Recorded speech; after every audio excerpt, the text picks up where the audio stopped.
Hello everybody, Nadim here for online tennis instruction from wonderful Costa Rica, where we are having the first ultimate OTI experience with our students. It is currently day 4. We just came off the court, and some of the students that we've been working with, and you see lots of footage of that in the next several weeks. We've been working on, majority of them have been working on their forehand technique, and I've seen that there is a common problem with what we call the slot position, which is the initiation step before you swing to contact. Okay, and a lot of students have the issue of never really getting into the slot position before they swing to contact, and that often results in an incorrect swing path. Okay, and what we want to make sure is that every player understands the correct swing path from inside out, low to high. Okay, that is a very fundamentally important concept.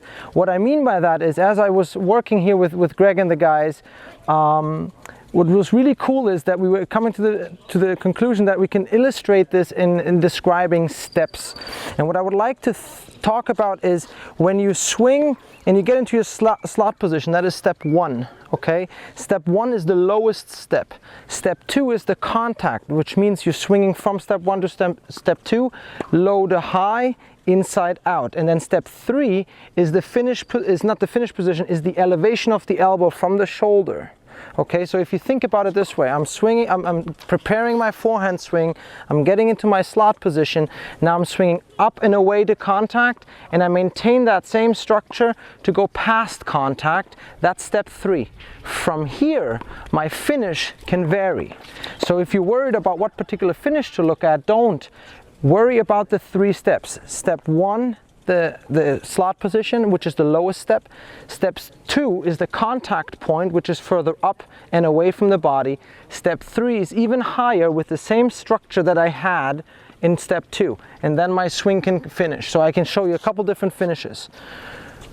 1 above my shoulder and catching it, shoulder level. And then what a lot of players think they see when the players are done is down here. Everybody thinks that's the windshield wiper. Doesn't necessarily have to be, but you saw that I was able to do 3 different swings, finishing differently, but having this step system, what I call step 1, 2, and 3 the same. So let me do a couple of self feeds first, and then afterwards let's take a look at it in slow motion. So let's do this first. Here we go. Self feed 1, 2, and 3. Highest point is 3, and then from here I can do whichever finish I want. Okay, one more time. 1, 2, and 3. One more time with the elbow high. For those of you who would like to see a more advanced finish, I can do that as well, still going through 1, 2, and 3. Okay, one more time. Here we go.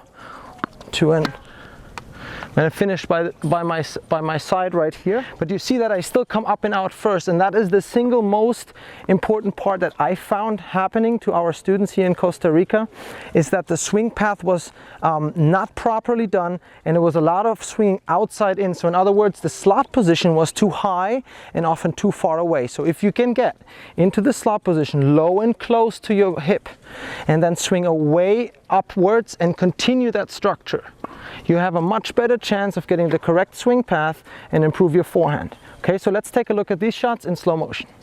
All right, let's quickly take a look at this in slow motion. I'm going to begin by showing you the shadow swing that I just set up right before I was fed tennis balls. So if you, right here, this is the slot position, which is going to be relatively low and close to my body.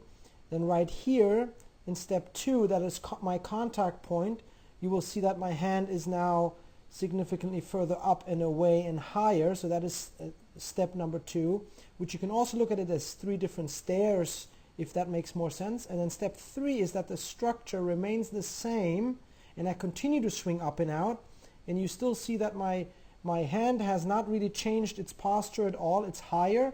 From this perspective, not easy to tell, but it's also further away from the body than step 2 was. And important here is that you can see when I take this away that the tip of the racket is still pointing to the right side. And after this, I can really do whatever I want. Okay, I can go over to the right, over to the left. I can continue to extend further. There are different ways that I can do this. So let's take a look here really quickly in a couple of different swings.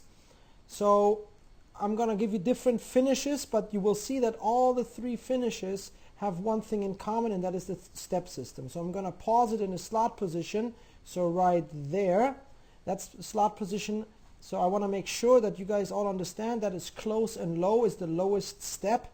Now step 2 is as I swing up and away from contact. So you can see that my hand is now further out in front and higher than step 1. And then at step 3, further out even, you can see that the hand has traveled even further away. The elbow structure is the same as it was when I made contact right here. Okay, the elbow structure hasn't changed. And the tip of the racket is still pointing further over to the right. It's not yet finished, coming over to the left side. Okay, now from here, I'm pretty much at will to do whatever I want, and I choose to go over my shoulder really, really high to exaggerate the finish in this case. Okay, so let's take a look at a couple others. Let's see what we have next. Right here, I'm going to go a little bit more advanced, and again, slot position right here. Okay, sorry, that's the wrong one. Right here, slot position number 1, step 1. Step 2 at contact, hand has moved upward and outward from a low to high perspective. Step 3, the racket is further out in front and higher with my hand again, and the racket is still pointing somewhat over to the right side. And now the swing finishes a little bit differently. Okay, I have a little bit more of an advanced finish on shoulder height. And the same thing holds true for if I want to do a windshield wiper. I will still have the 3 steps, and that is very, very important.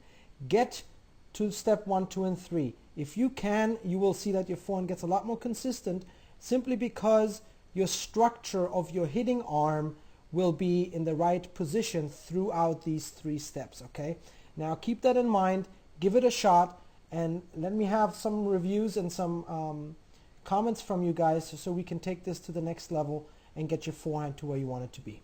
All the best. Take care.